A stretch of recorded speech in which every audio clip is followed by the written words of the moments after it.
after the geospatial semester had been going for a little while, and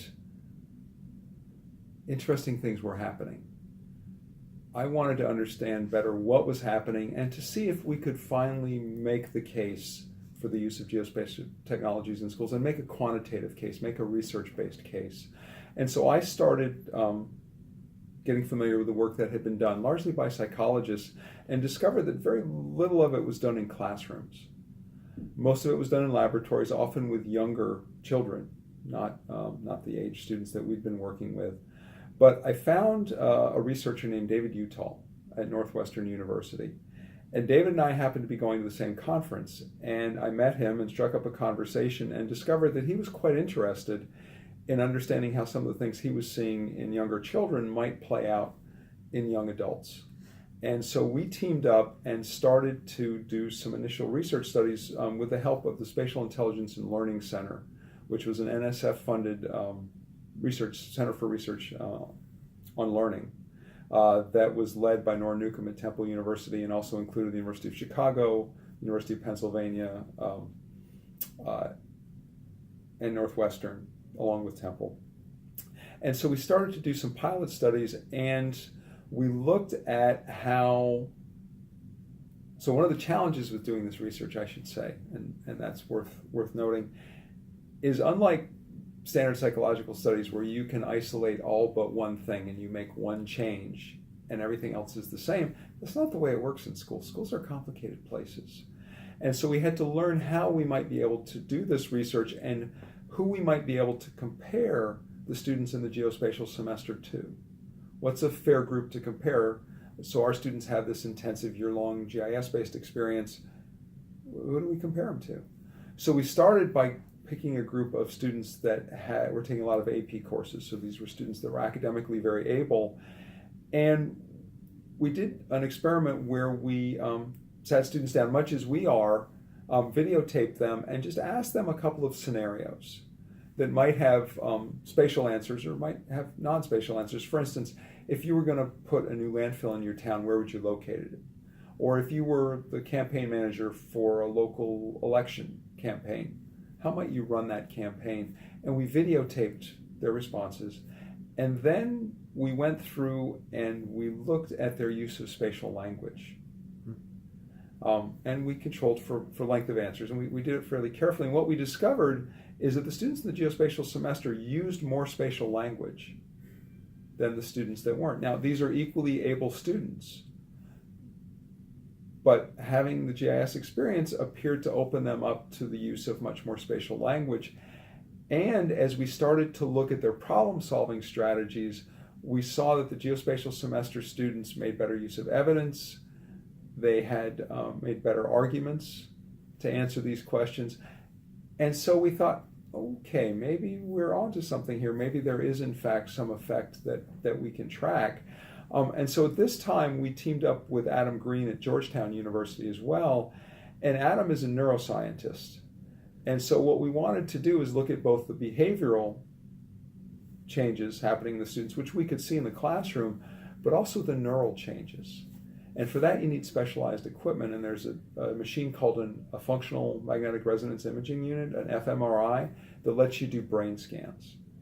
And so what we did is created a study where we actually were doing before and after scans of students' brains that were both in the geospatial semester as well as ones that weren't. Now, we're not to the end of that research, and so I don't have conclusions that I can share with you, but we do see areas of the brain that appear to be strengthened in the geospatial semester through the use of this fMRI technique. So we think that there are actually physical changes happening in students' brains. And remember, this is a time where their brains are evolving, right? We're not fully cooked until we're in our mid-20s.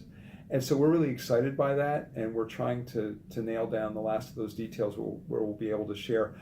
We do see some small gender effects of the geospatial semester where it bolsters women's performance on different measures. And we also repeated that study with the scenarios, and we saw that those results were borne out, that we saw the geospatial semester students showing better performance in problem solving and in spatial language. So we think we're coming up with some concrete and quantitatively solid measures of the impact of this technology. We're embarking on a second study where we're trying to look at smaller scale changes. So remember, the geospatial semester is a year-long experience. Not everyone can commit to that.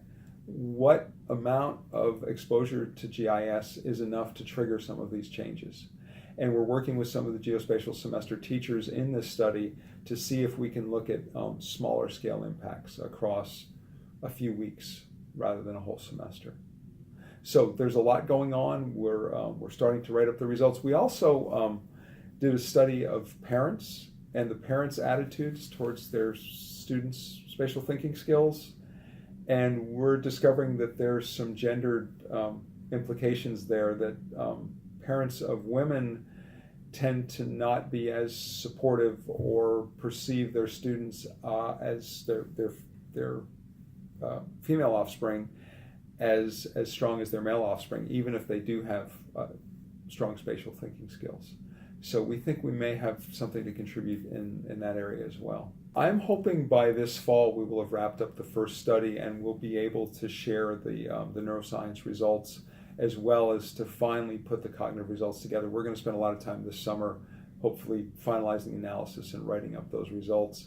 The new study looking at the shorter term is just rolling, and we'll be doing some development in the next year and over the next couple of years, starting to perform that study, and then we'll share the results as they come out. So we're going to conferences, we're preparing papers, but not just for the academic crowd. We're trying to talk to teachers and decision makers in K-12 education. We're regularly at the Education Users Conference, the Esri Education Users Conference, sharing these results, and we want to get them out there broadly. One, we'd like to see if people can reproduce them, but also just to share them and to really provide the evidence that supports the stories.